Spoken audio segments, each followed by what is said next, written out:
Hello everyone, this is MC Deck Discussions and I'm Abby Small, and today we have a deck discussion with a deck created by solo Marvel champion called Voltron-Rich Environment. It's a Spider-Woman deck containing 15 aggression cards and 15 leadership cards, 46 cards altogether. And this is a very cool deck. It took me a couple of plays to get the hang of it. At first I was a little bit I didn't quite get how all the pieces fit together, but after those first couple of plays, they really started coming together well. Although even when I wasn't running it very well, it still did well. But it did help to, once I got into the flow of things, to see like just how neatly all the parts fit together. So let's go ahead and get into this deck. So this is a deck that Solo Marvel Champion himself has played many games with, 1, 2, and 3 players, and he had an original version of it and able to modify it over time, and it eventually ended up with this. So here it is. So we have 7 allies in the deck. The ones that are added to it are Hulk, Iron Lad, Ronin, Thor, Tigra, and Two Gun Kid. And then after I played my first game with the deck, I did ask if we could make one modification, and I ended up trading out one card from here, so I'm just going to mention that card right now, Counterattack, in order to add Spider-Girl. So but before I mention why Spider-Girl, let me go ahead and talk about what the purpose is in having this variety of allies in the deck is for. So these are all cards that are meant to be Voltron. So originally it was designed as a Voltron deck for Two Gun Kid, but then over time, he wanted there to be more choices because, waiting for a specific ally can be a tough way to Voltron. And so put in all these extra cards for that. And Hulk might seem like a strange choice, but it ended up being a pretty cool one, actually. So I did, in fact, over the course of the 8 games that I played with this deck, at times I had Hulk Voltroned out, Captain Marvel, Ronin, Thor, and Two Gun Kid. So different games. It's just because the order the cards came out in and getting these upgrades on them. So we'll mention those upgrades too. So being able to combine aggression with leadership made for a really cool combination here. Okay. And so let's get to the upgrades. And then I want to mention the events that are key to really, kind of gluing the whole thing together so that you can really keep these Voltrons out for a relatively long time. You don't necessarily have to keep, your goal isn't to keep all of them out. The goal is to get one out, have that one out for a while, and then maybe you have 2 out, and eventually you have 3 cards out, and you could end up with 4 out. 4 allies out by the end of the game and really build up some massive attacks. So let's go ahead and look at those upgrades. So first of all, I already mentioned Counterattack is getting pulled out of the deck for solo, right? So obviously this has been well play tested at 1, 2, and 3 player. And so in the 2 and 3 player, I'm guessing Counterattack is very effective. If you're familiar with Counterattack, it can be a great card for doing a lot of damage to an enemy, especially the villain. But in this case, like I said, we brought Spider-Man in, but first, Spider-Girl in, excuse me. But first, let's talk about these other upgrades. So we have 3 copies of Enraged. So that's max 1 per ally, right? Attached ally, it's a 1-cost upgrade. Attached ally gets +2 ATK and takes +1 consequential damage after it attacks. But in this deck, typically that's not going to happen unless you're just finishing off a final attack with an ally and you're okay with ditching them because you have another ally that's going to be coming out soon, or maybe you're just finishing off the villain. Then it has 3 copies of Inspired, so that is another 1 cost, max 1 per ally. So one gives them 1 thwart and 1 attack. Lion Weight, which had a really cool, I'm going to talk about this one right away, actually. So this is, it just lays out as a preparation. So it's just waiting out there, has a hero response and attack. After a minion engages you, discard Lion Weight, deal 3 damage to that minion. So adds a little bit of extra control. But one thing that was really cool, actually, is I was able to use this in order to knock a stun off of Spider-Woman. So Spider-Woman was stunned in one of the games against... let's see, I'll talk about the villains in a little bit, But there are two villains that are common, that are good at stunning you, that I played against. So one of them was, let's see, one of them was Magneto, and the other was Venom.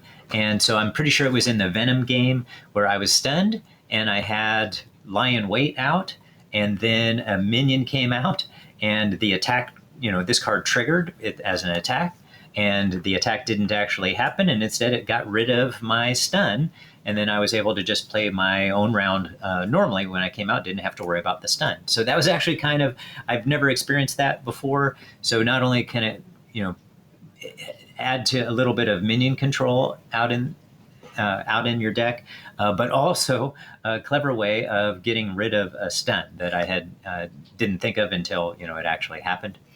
And then 3 copies of Reinforced Suit, right? Again, another 1 cost upgrade. Max 1 attached to an ally, max 1 per ally, and gives the ally +2 hit points. So a great card in this deck as well. And then Sidekick, that gives +2 hit points on your identity-specific ally, in this case, Captain Marvel, a fantastic one to be able to Voltron and keep out indefinitely. Because Captain Marvel, after Captain Marvel uses a basic power, you get to draw 1 card, plus, she has 2 attack and 2 thwart with 3 health. So getting a Sidekick on her to get her so she can stay out indefinitely, keep drawing you cards, ends up working out quite well. So those are the set of upgrades in there. So, but what really makes this work the rest of the way are the fact that you can keep these characters out longer than one might think, despite having Enraged out. Because first of all, we have Iron Lad in the deck, right? So it's a one. By the way, all of these are Avengers, so that's going to be important when we get to the supports. Okay, so Iron Lad, when Iron Lad uses a basic power, exhaust another Avenger ally you control, add that ally's matching power to Iron Lad's power for this use. So you can utilize Iron Lad, so you'll have Enraged and maybe Inspired on one of the other allies, and then you just attack with Iron Lad instead, and then the Enraged doesn't end up having the consequential damage. Instead, you just get that +2 ATK, and Iron Lad just takes the regular 1 consequential damage instead, because Iron Lad's the one who's attacking. Okay? But in addition to that, these other allies can still very often attack with Enraged, because if we look at the events, what was added to the deck was 3 copies of Ready for Action, and which is a 1 cost event. And the hero action, give an ally you control a tough status card. So that allows you to go ahead and attack with that tough status card and not worry about the additional consequential damage, because it takes off the stuff. Plus, the tough, excuse me. Plus, there are times when you might end up, you've already attacked with an ally, and you end up playing this to put the tough on them, because then the ally can act as a defense for Spider-Woman to protect her from the villain's attacks. So it ended up having this double control, and that's why I chose some very specific villains to test this deck against, because I was curious about how well this would work in certain situations. So, for example, let's finish with the rest of the deck, and then I do want to talk about why these extra toughs ended up being really cool defensively as well as offensively. But first, we do have 1 player side scheme in here, which is Call for Backup. Primary target for that being Captain Marvel. If Captain Marvel happened to already be out, then you could always use it for one of these other key allies, such as Ronin, or maybe Thor or Two Gun Kid. But in my games, I did use it every time for Captain Marvel. And then for the resources, we have the usual 3 doubles, as well as 2 copies of the Power of Aggression. And then here's another cool aspect of this deck is the supports. So we have Avengers Tower, which allows us, since it's an all Avengers deck, it allows us to increase your ally limit by 1, at least when you're on the hero side for Spider-Woman. So Spider-Woman is Avenger on her hero side, but not on her alter ego side. So one thing to just keep in mind there. Okay? Right, so you have Avengers Tower, and then plus Avengers Tower, you can exhaust it as an action and reduce the cost of the next Avenger ally played this phase by 1. That action can be used on either side. You just wouldn't be able to have the extra ally, 4 allies out at any one time if we're on the alter ego side. But we can still use it to get an Avenger ally out, even if you don't have, even if you don't have the alter ego side. As long as you have, you're going to only have 3 allies out, then you can use it on your alter ego side as well. Okay? And then then we have Boot Camp, gives each ally you control +1 ATK. Mighty Avengers, if each of your characters has the Avenger trait, each ally you control gets +1 Thwart and +1 ATK. Again, that's only going to apply on your hero side. And then we also have War Room, has this response as 1 cost upgrade. After an ally attacks and defeats a minion, exhaust War Room, and you can remove 1 threat from a scheme. Note that Mighty Avengers and Boot Camp are both 3 cost supports. I forgot to mention that, and an Avengers Tower is a 2 cost support. Okay. And then, so that's all the cards. So now let's go ahead and talk about the villains that we faced. And I do want to show you an example at the end here of a setup in my final game against Expert Magneto to kind of let you see, how things work out. But let's go ahead and talk about which villains we went up against and why. So as usual, I went across my 4 different villains. My first, and all of them in standard and expert. And as usual, I had Claw as my first one, and then I had Magneto as my last. And in between them, I decided to go ahead and try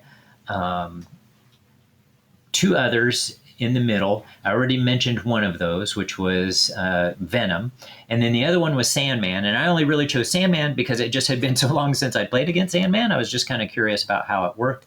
But it ended up being a very cool deck going against all of these villains.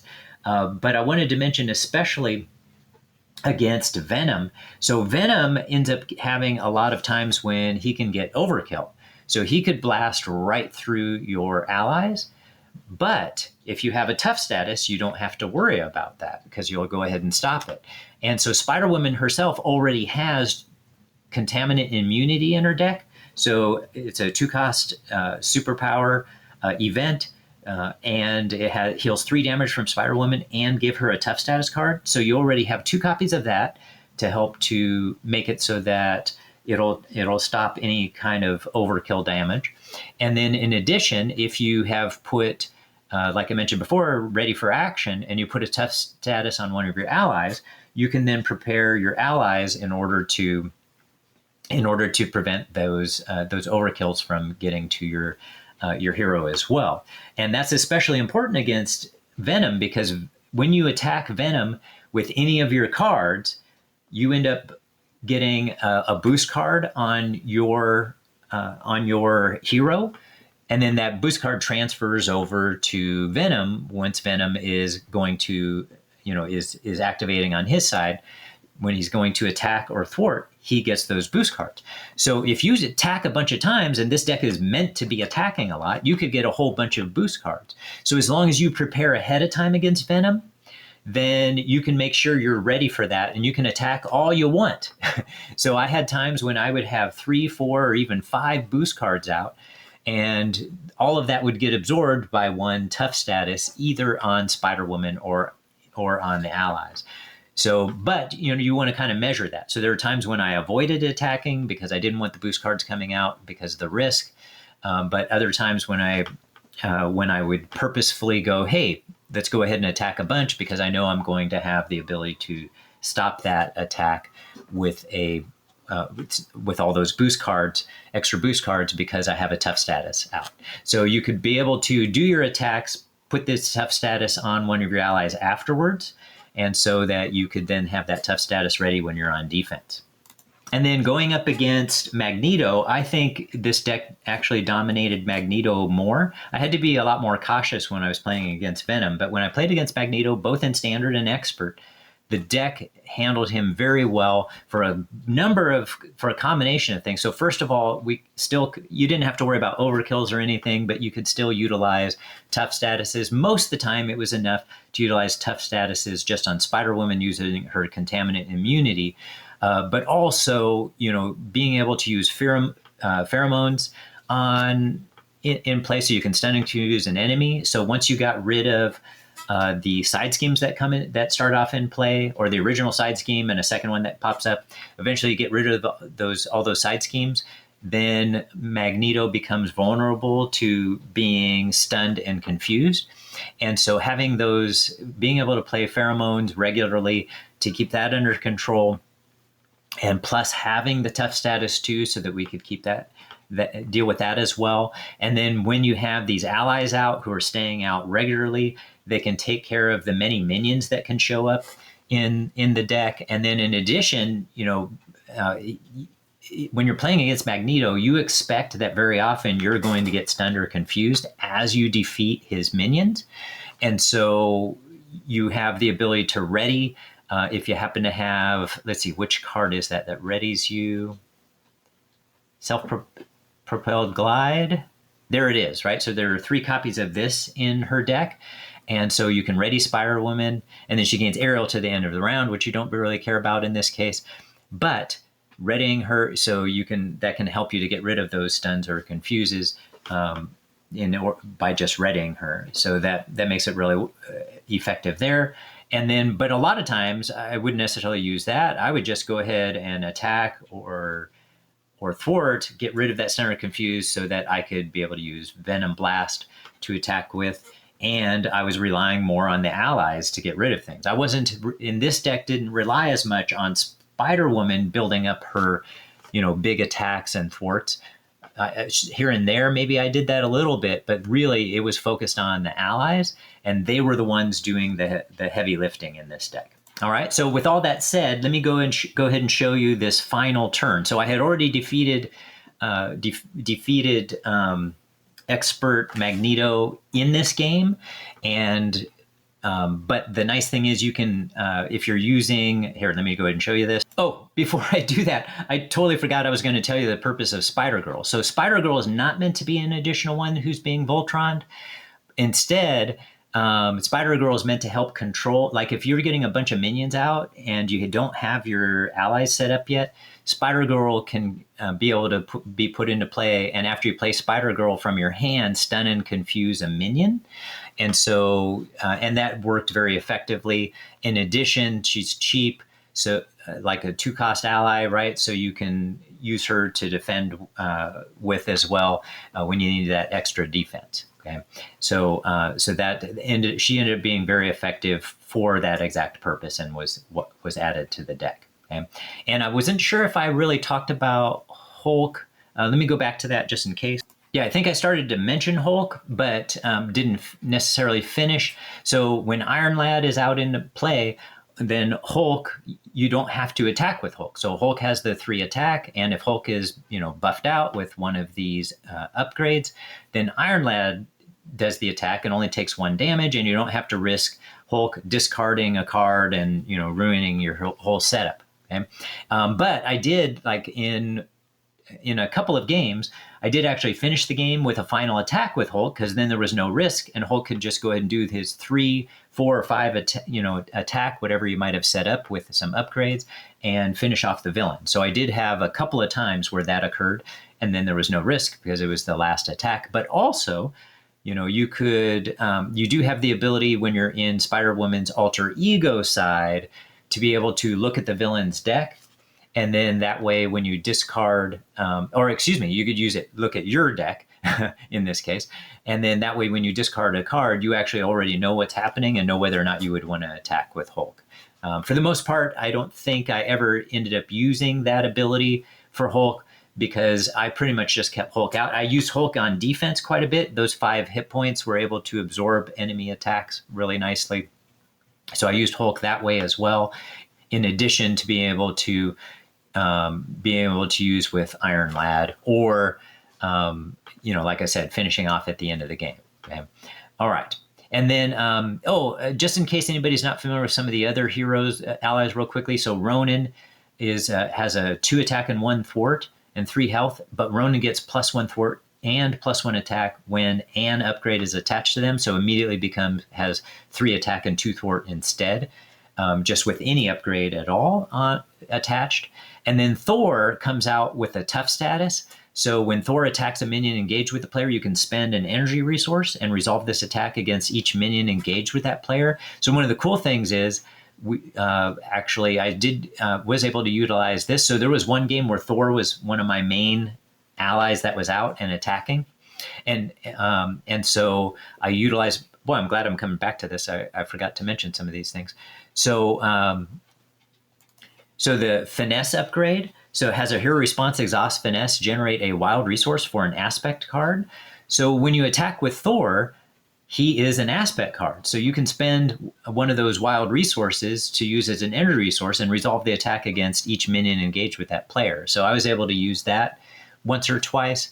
And then Tigra, after Tigra attacks and defeats a minion, you can heal 1 damage from her so she can continue to stay out and help you out that way. And then Two Gun Kid, when Two Gun Kid makes a basic attack, choose 2 enemies instead of 1 and resolve this attack against each of them. So he has 1 thwart and 2 attack. So you can do 2 attack, but you can boost that attack with some of those other cards that we mentioned, the upgrades as well. Okay, good. So I'm glad I made sure to cover those things. Those were important about this discussion.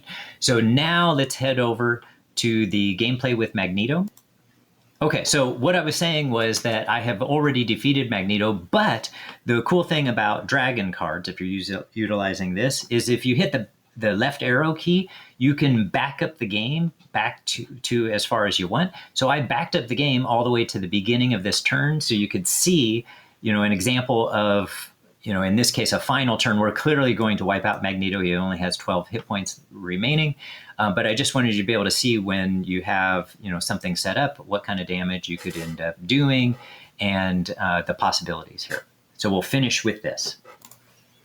All right, so here's Spider-Woman going up against Magneto, final turn. We have Captain Marvel out. Notice 6 damage on Captain Marvel. So Captain Marvel is, 4-cost ally, 2/2 with 3 hit points. But I have sidekick. I have sidekick on here, giving her 2 extra hit points. So that gives her 5 hit points. And then I have inspired, giving her +1/+1 to her thwart and attack. And then I also have reinforced suit, giving her 2 more hit points. So that's a total of 7 hit points. So she can still make 1 more attack. So this tells you that she has done 6 attacks and thwarts, drawing a card each time throughout the game. But it's actually 2 more than that, because I did go down to Alter Ego side once and heal up Spider-Woman, which healed up Captain Marvel for 2. So that was 2 more. So that means there have been 8 times that Captain Marvel has thwarted or attacked. So I'm going to do a final attack here because we are clearly going to win. So I'm not worried about Captain Marvel being defeated. So let's go ahead and make that final attack. So how much is that attack? Well, let's see, 2 attack plus inspired is 3. But wait, we have boot camp out. That makes 4. And then Mighty Avengers makes 5, right? So that was 2, 3, 4, 5. So we bring it down from 12 to 7 hit points. So there's 5 damage there. Okay. And that defeats them. Okay. All right. And then Two Gun Kid has a 2 attack and has Enrage, so has 2 more attack. So we can go ahead and attack for 2, 3, 4. In this case, I think I'll just go ahead and use Iron Lad instead. This will defeat Iron Lad and will exhaust Two Gun Kid. So Two Gun Kid has 2 attack plus 2 more is 4, plus Boot Camp and Mighty Avengers, so that makes 6. And then Iron Lad has 1 attack, but also gets the bonus from Boot Camp and Avengers. So that's 7, 8, 9 more damage, defeating the villain. So let's go ahead and just keep track of all that damage then, right? So that was 12 damage now altogether, right? And then 2 more on top of that. So now we're at 14 damage. So let's just keep track of that whole thing that we're going to have. Okay? All right, 14 damage, and Iron Lad is defeated. Okay? All right, And then let's go ahead and get another card out. So we'll use the Power of Aggression to get Spider-Girl out. And then Spider-Girl can attack for 2, 3, 4 because of Boot Camp and Mighty Avengers. And for 1 damage, so 4 more damage, making 18. And that's a red card, an aggression card that we just actually played. So that means Spider-Woman does get a little bonus, right? So +1 thwart, +1 attack, +1 defense each time a different aspect card is played, as long as they're, it's the first one of its type. And then we can also use finesse, both finesses, to help play Tigra. So we'll also use Avengers Tower. We'll get Tigra out. That's only 3 allies, so we're still okay there. So Tigra can attack for 2, 3, 4. So we'll let Tigra do that. So 4 more damage, up to 22. And that was still an aggression card, so Spider-Woman does not get another bonus on top of that. But Spider-Woman can also attack for 2 damage, making it 24 damage to finish off altogether. So we only needed 12 of that damage to defeat Magneto. But there gives you an idea of, just how much damage you can end up doing. And of course, Two Gun Kid could have actually, if Two Gun Kid had attacked and we had another, say, a minion out, Two Gun Kid could have done that damage. Again, he was doing 2, 3, 4, 5, 6 damage. He could have done that to a minion in addition to Magneto, or to a couple of minions if they were out. So pretty cool overall. And we didn't need ready for action in this case, but just to gives you an idea of just what kind of damage the deck can do once you start getting these allies out. And as you saw, I very well could have ended up with 4 allies out at a time. And I sometimes had that in some games, not every game, but there were games when I did have 4 allies out at a time. Okay, so I hope you appreciate the deck discussion here, and go ahead and give the deck a try. Again, it's a Solo Marvel Champions deck. I'll be sure to link that deck in the description. And then please like and subscribe if you appreciate this kind of content. And anybody who wants to comment, I love having conversations in the comment section. All right, have a great one, everybody.